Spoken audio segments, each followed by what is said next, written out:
somebody got a wave of inspiration and suggested that we go all in on Moore v. Harper and the independent state legislature theory. I'm actually really glad that you did. Well, I had heard a lot about this, and in all of my years of experience, had never actually heard.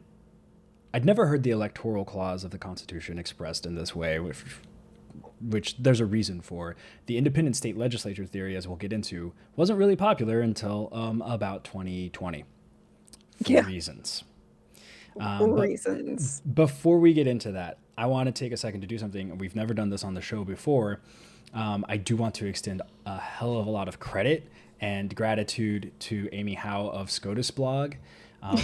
She wrote a couple of articles that proved to be invaluable resources in writing this episode. We reference them quite a bit. We try not to rely heavily on one single source, but sometimes there's just a really good source that gets Yeah. what we need. So this episode truly would not have been possible without her work.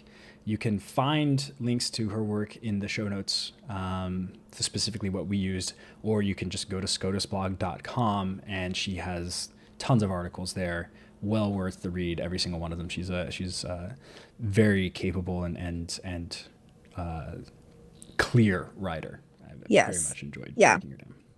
Yeah. Excellent coverage on most Supreme Court cases over on SCOTUS blog. But this one specifically, for as kind of niche and out of the way as it is, for the theory and the content of the case, she did an amazing job of explaining that. So actually, let's get started by talking about the independent state legislature theory.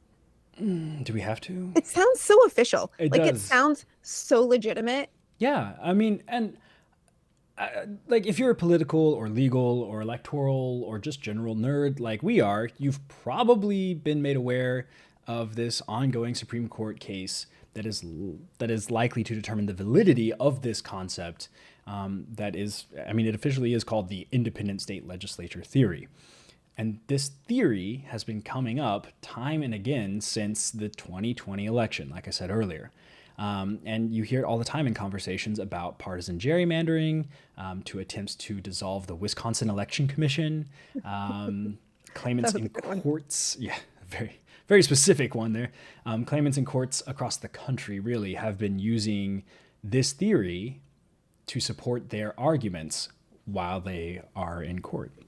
But even though the phrase gets thrown around a lot, as always, media folks and the like are particularly bad at explaining exactly what it means. They just kind of throw it out and expect the audience to be like, "Oh yes, the independent state legislature theory. I'm well versed in Oh, this." yes. You Mhm. know, I was just reading about that over my morning coffee. right. I saw a breakdown in The Atlantic over it. It was compelling. Um, I think part of that is one, it is not, shall we say, leading headline phrasing. Really, it's not compelling. There's no blood here. It in fact Yeah. sounds not very scary at all. It's just Yeah. it actually kind of seems good if you understand or you have a passing familiarity with like the division of power between the federal and state governments. You're like, ah, yes, state legislatures should be independent, or approaching that.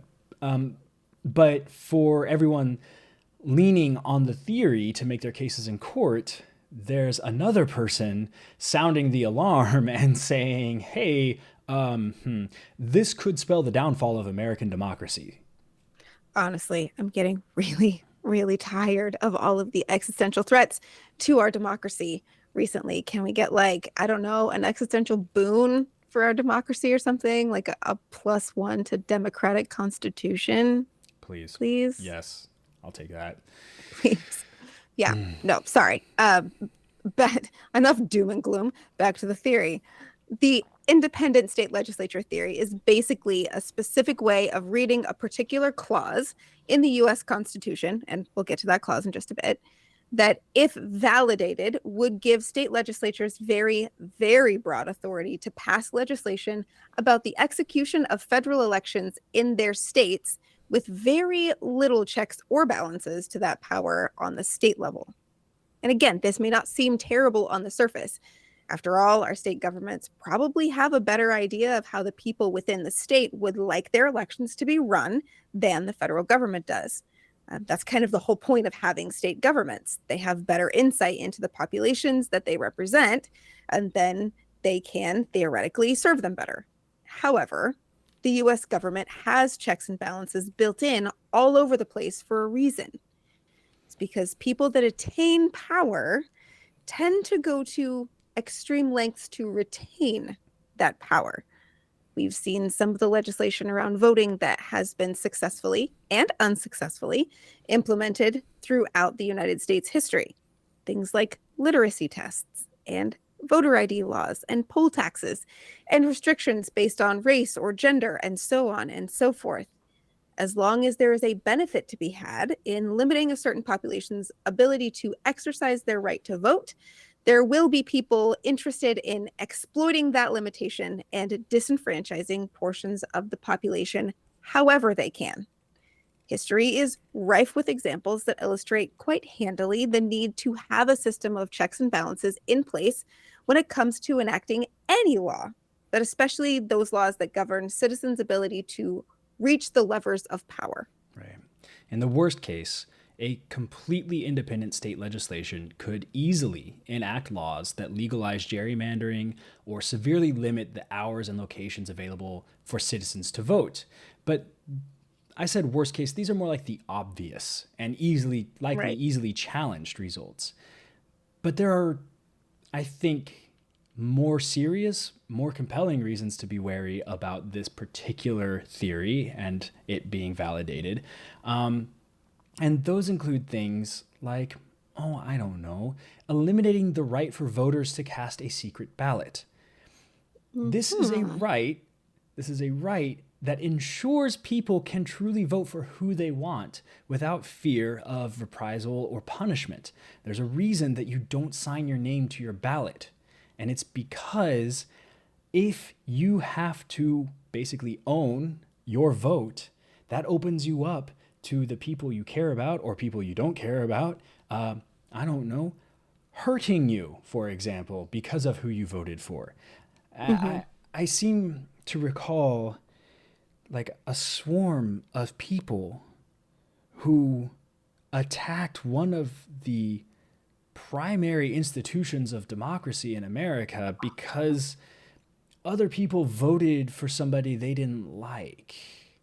Yeah. I'm just like, well, and I also seem to recall a population of people who are fundamentally opposed to having their names associated to things like, I don't know whether or not they own a gun because of fear of reprisal or punishment. For their actions? That's crazy. I don't know. Shocker.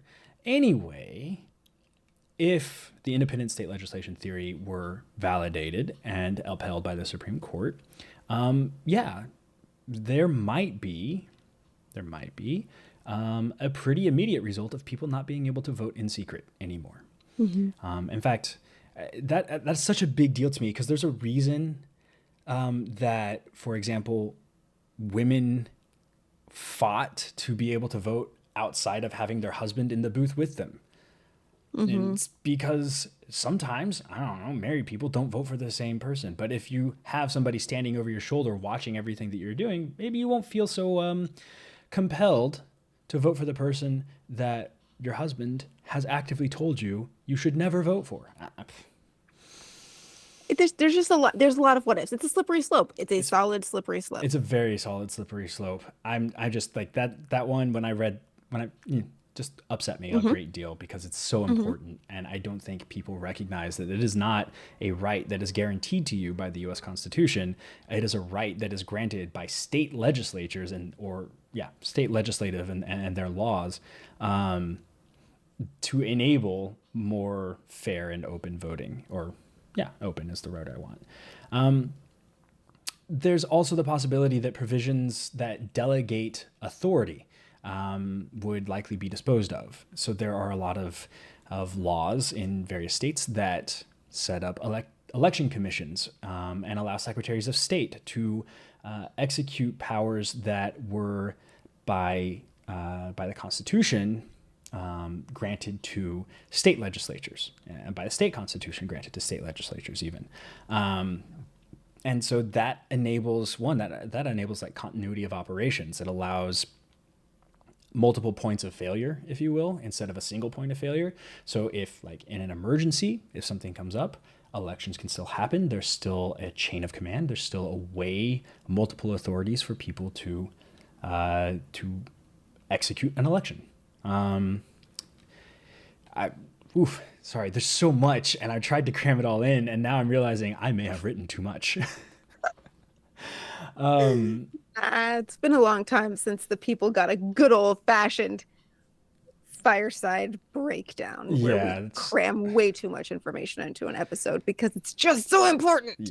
yeah. Well, welcome to new listeners, and you should know this is classic, and to old listeners, yeah, welcome back.